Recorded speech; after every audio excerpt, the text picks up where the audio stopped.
تصدر المطرب عمرو دياب الملقب بالهضبة محرك بحث جوجل خلال الساعات الماضية بعد ارتباط اسمه بعدة أحداث، أهمها ارتباطه بفتاة جديدة من خارج الوسط الفني وإطلاق أحدث أغانيه وإحياء العديد من حفلات الساحر وأخرى في لبنان.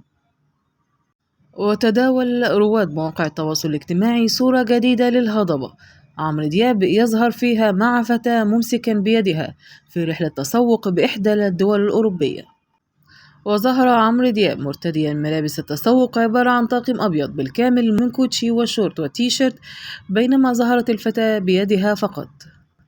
وتوقع رواد مواقع التواصل الاجتماعي أن المطرب عمرو دياب يعيش قصة حب جديدة مع فتاة إيطالية، وذلك بعد انفصاله عاطفيا من الفنانة دينا الشربيني.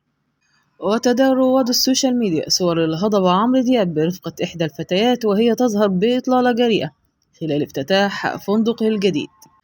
وكثرت التساؤلات عن هوية الفتاة والتي تبدو أنها غير مصرية في الوقت الذي التقطت فيه الصورة بفرنسا. وكانت قد أثارت الشركة المنظمة لحفل الفنان المصري عمرو دياب في لبنان حالة استهجان واسعة في الوسط الإعلامي بسبب الشروط التي فرضتها اللجنة المنظمة على الصحفيين من أجل السماح لهم بتغطية السهرة الغنائية. وكانت قد أرسلت الشركة المنظمة في سابقة لم تعهدها الحفلات الغنائية في لبنان رسالة إلى الصحفيين كتعهد من أجل التوقيع عليه والالتزام بموجبه بعدم التصوير أو إجراء مقابلات مع المغني، كما يلزم الصحفيين التعهد بعدم انتقاد الحفل أو الشركة المنظمة أو الإساءة لعمرو دياب. وأكدت الشركة أنه في حال عدم التقيد بالشروط فإنه سيكون من حقها المطالبة بحذف أي مقال أو تصريح منشور أو متداول عبر مواقع التواصل الاجتماعي والمواقع الإلكترونية دون الحاجة لأي إنذار أو مراجعة القضاء.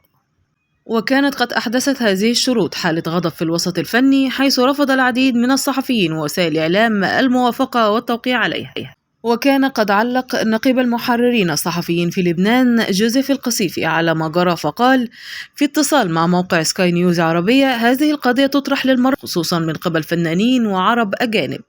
وتابع: في مثل هذا الحدث الفني القدير والذي تحتاج بيروت لتعيد الفرحة للمواطنين، كان من حق الزملاء الصحفيين الحضور والكتابة والتصوير دون شروط. وأضاف: أؤيد تأييدا تاما وغير مشروط كل ما اتفق عليه الزملاء المعنيين حيال هذا الحدث. وختم: حدث فني بهذا الحجم يجب أن يكون مباحا لتغطيته للصحفيين دون ترتيبات، لأنه يعكس صورة لبنان السعيدة.